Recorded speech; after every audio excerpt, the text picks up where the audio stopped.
بہت ساری تعداد جنوں اور انسانوں کی جہنم کے لیے پیدا کی، اور ڈبل تاکید کے ساتھ اللہ تبارک و تعالی نے فرمایا لقد، پکی بات ہے، زرعنا، ہم نے پیدا کی، لے جہنم، جہنم کے لیے، کثیرم من الجن والانس، بہت سارے جن بھی اور انسان بھی۔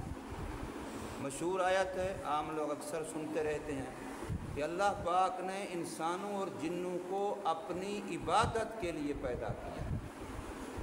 قرآن مجید کے اندر موجود ہے کہ ہم نے انسانوں اور جنوں کو اپنی عبادت کے لیے پیدا کیا۔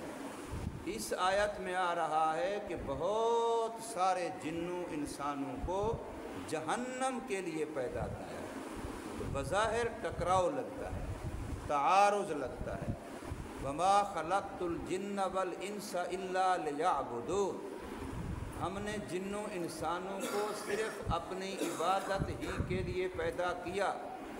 اب یہاں ہے کہ انسانوں اور جنوں کی بڑی تعداد، بہت سوں کو جہنم کے لیے پیدا کیا، تو بظاہر ٹکراؤ لگتا ہے۔ وہ آیت کچھ اور کہہ رہی ہے، یہ آیت کچھ اور کہہ رہی ہے۔ تو علماء نے فرمایا، جو ماہرین شریعت، ماہرین لغت عربیہ ہیں، کہ وہاں ہے لے یعبدون اور یہاں ہے لے جہنم، دونوں میں لام آ رہا ہے۔ بظاہر لام کا معنی جیسے میں نے اردو میں کیا، واسطے، عبادت کے واسطے، یہاں جہنم کے واسطے، لیکن عربی زبان میں ایک ایک لفظ کے کئی معنی ہوتے ہیں۔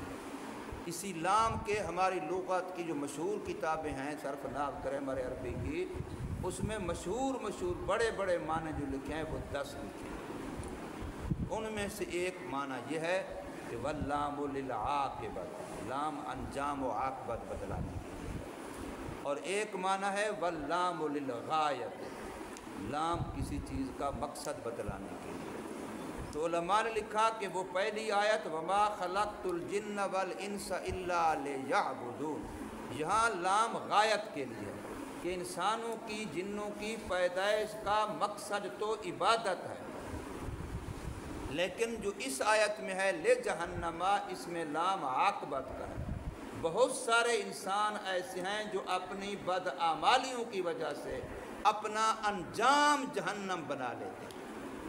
مقصد پیدائش کا تو عبادت ہے، مقصد پیدائش کا تو اللہ تعالیٰ کی معرفت ہے، لیکن ہم لوگ بہت سارے انسانوں اور جنوں میں سے اپنی بدعمالیوں کی وجہ سے اپنا انجام جہنم بنا لیتے ہیں۔ اور بعض نے کہا ہے کہ لام دونوں جگہ پر عاقبت کے لیے ہے، لے یعبدون میں بھی عاقبت کا ہے، لے جہنم میں بھی عاقبت کا ہے، لیکن ایک عاقبت تشریعی ہوتی ہے اور ایک عاقبت تکوینی ہوتی ہے۔ شریعت کے لحاظ سے، تشریعی لحاظ سے انسانوں کا جو انجام ہے وہ تو عبادت ہے، لیکن تکوینی لحاظ سے اللہ کے ہاں جو ایک ایسا نظام ہے جس میں انسان کے عمل کا کوئی اس میں دخل نہیں ہے۔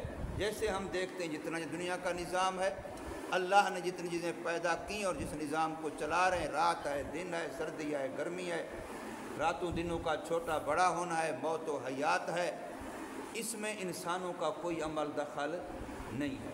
تو اس نظام کو تکوین نظام کہتے ہیں۔ تشریعی نظام وہ ہے جس میں انسان کو اختیار دیا ہے، اور انسان کی جو پوچھ ہونی ہے، حساب کتاب ہونا ہے، وہ تشریعی نظام کے لحاظ سے، تکوینی نظام کے لحاظ سے نہیں ہے۔ عموماً تقسیم یہ ہے کہ جو تکوینی نظام ہے، اللہ باوجود قدرت کاملہ کے اس میں فرشتوں کو استعمال فرماتے ہیں۔ پہاڑوں کے نظام پر فرشتے مقرر ہیں، روح نکالنے کے نظام پر فرشتے مقرر ہیں، روزی پہنچانے کے نظام پر فرشتے مقرر ہیں، بارشوں کے نظام پر فرشتے مقرر ہیں۔ تو عام طور پر جتنا تکوینی نظام ہے جو اللہ کے ہاں طے شدہ ہے، اس نے ہونا ہی ہونا ہے، وہ نظام تکوینی ہے اور اس پر فرشتے مقرر ہیں۔ اور جو تشریعی نظام ہے شریعت کا، حرام حلال کا، جائز ناجائز کا، اللہ نے اس میں انسانوں کو استعمال فرمایا ہے، اور مقصود چونکہ شریعت ہے، تکوینی نظام، یہ جہان سارے کا بننا، رہنا، بگڑنا، یہ شریعت کے لیے ہے۔ جب شریعت نہیں رہے گی، اللہ اللہ کرنے والا کوئی بھی نہیں رہے گا، تو یہ نظام عالم باقی نہیں رہے گا، یہ سارا ختم ہو جائے گا۔ اس لیے کہ سارے عالم کی روح وہ شریعت ہے۔ تو تکوینی لحاظ سے تو یہ ہے کہ بہت سارے انسانوں کے بارے میں طے ہے، جیسے آپ نے وہ حدیث پاک پڑھی سنی ہے کہ اللہ نے جب سب سے پہلے عالم ارواح کے اندر ہی حضرت آدم علیہ السلام کی انسانوں کی پشت سے پہلی دفعہ ہاتھ پھیرا اپنی قدرت کے مطابق، اپنی شان کے مطابق، جو چیونٹیوں کی طرف جو اولاد آدم نکلی، تو فرمایا کہ یہ سارے جنتی ہیں۔ اور پھر دوبارہ ہاتھ پھیرا، اور اس سے اب جو اولاد آدم نکلی چیونٹیوں کی طرح، تو بتلا کہ یہ سارے جہنمی ہیں۔ تو صحابہ نے اس وقت بھی یہ سوال کیا جب رسول اللہ صلی اللہ علیہ وسلم نے یہ حدیث بیان کی کہ جب اللہ کے ہاں جہنمی ہونا، جنتی ہونا پہلے سے طے ہے، پھر ہم جو یہ عبادت محنت کرتے ہیں یہ کس لیے ہے؟ پھر ہمیں تو ہاتھ باندھ کے بیٹھ جانا چاہیے۔ اگر اللہ کے ہاں مقدر ہے ہم ان میں سے ہیں جنہوں نے جنت میں جانا ہے، تو پھر جانا ہی ہے، اور اگر پہلے سے ہم انہی میں سے ہیں جنہوں نے جہنم میں جانا ہے، تو پھر جانا ہی ہے۔ پھر ہماری محنت، عبادت، یہ ساری ساج دوڑ دھوپ یہ کس لیے ہے؟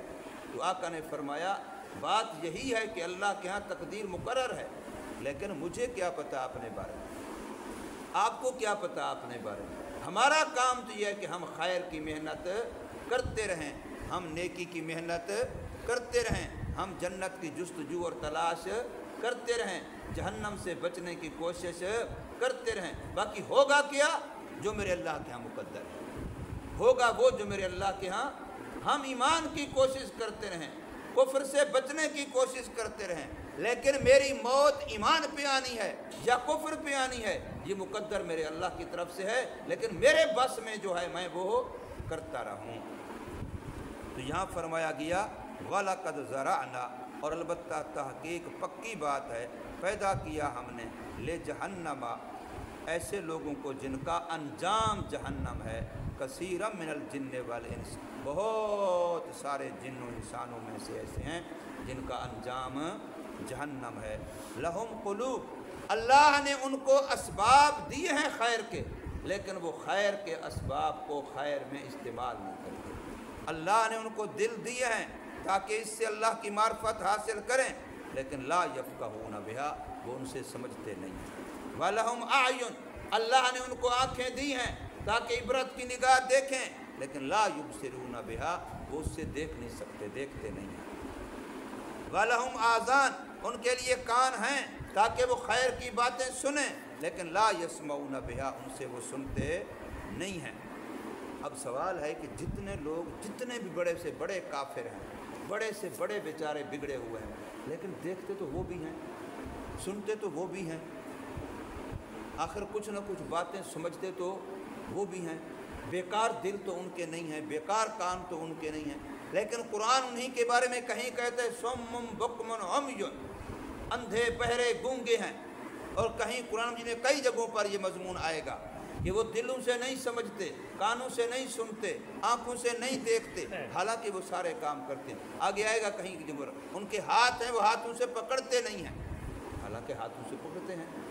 تو اس کا مطلب کہ ہر چیز کا پیدا کرنے کا، اس نعمت کے دینے کا ایک خاص مقصد ہے، جب اس میں استعمال نہ ہو، باقی بے شک استعمال ہوتی رہے، تو وہ ایسے ہے جیسے استعمال نہیں ہو۔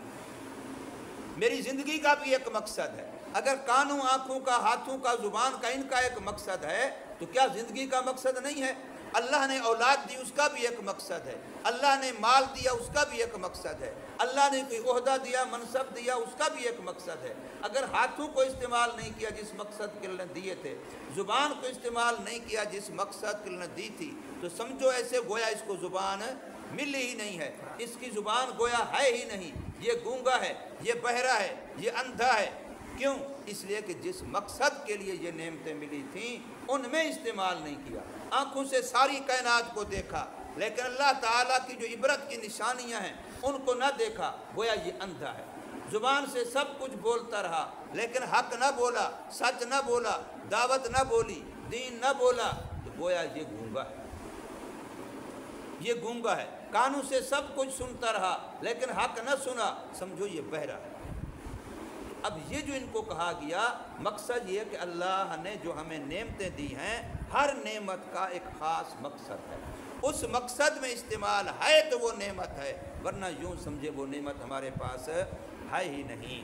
تو اسی کو فرمایا گیا ہے کہ ان کے لیے دل ہیں لیکن دلوں سے سمجھتے نہیں ہیں، ان کے لیے آنکھیں ہیں لیکن آنکھوں سے دیکھتے نہیں ہیں، ان کے کان ہیں لیکن کانوں سے سنتے نہیں ہیں۔ اولئک کالانعام، یہ لوگ جانوروں کی طرح ہیں، جانوروں کی بھی تو آنکھیں ہیں، جانوروں کے بھی تو کان ہیں، جانوروں کے بھی تو سارے اعضاء ہیں، انسانوں کے بھی ہیں۔ اگر انسانوں نے بھی ان اعضاء سے وہی کام لیا جو جانور لیتا ہے تو پھر جانور میں انسان میں کیا فرق؟ پھر یہ بھی ایک جانور ہے۔ حق تو یہ تھا کہ وہ بھی دیکھتا ہے، یہ بھی دیکھتا ہے، اس کے دیکھنے اس کے دیکھنے میں فرق ہے۔ اس کا دیکھنا اللہ کی قدرت کو دیکھنا ہے، عبرت کو دیکھنا ہے، نصیحت کا دیکھنا ہے، اللہ تعالیٰ کی نشانیوں کو دیکھنا ہے، اللہ کی معرفت حاصل کرنی ہے، اور وہ اس مقصد کے تو حیوان ہے۔ اگر ہمارا دیکھنا بھی حیوان کے دیکھنے کی طرح ہے، ہمارا سننا بھی حیوان کے سننے کی طرح ہے، تو پھر ہم میں حیوانوں میں کوئی فرق نہیں۔ اس لیے فرمایا گا اولئک کالانعام، یہ جانوروں کی طرح ہیں، بل ہم اضل، بلکہ ان سے بھی بدتر ہیں۔ کیوں؟ اس لیے کہ ان میں تو یہ صلاحیت نہیں ہے کہ وہ دل سے آگے اللہ تعالیٰ کی معرفت حاصل کر سکیں، آنکھوں سے نشانات عبرت کو دیکھ سکیں، ان میں تو یہ صلاحیت ہے نہیں، ان میں تو ہے یہ استعمال نہیں کرتے، اس لیے ان سے بھی بدتر ہیں۔ اولئک هم الغافلون، اللہ فرماتے ہیں یہ لوگ غافل و بے خبر ہیں، یہ بیچارے اپنے آپ سے بھی غافل ہیں، اپنے خالق سے بھی غافل ہیں، اپنے مقصد زندگی سے بھی غافل ہیں، اپنے دین سے بھی غافل ہیں، اللہ کی رحمت، اللہ کی نعمت، اللہ کے دیدار اور اللہ کی ملاقات کی جگہ جنت سے بھی غافل ہیں۔ یہ بیچاروں کی زندگی غفلت والی ہے۔ اللہ تبارک و تعالی ہمیں سمجھ نصیب فرمائے۔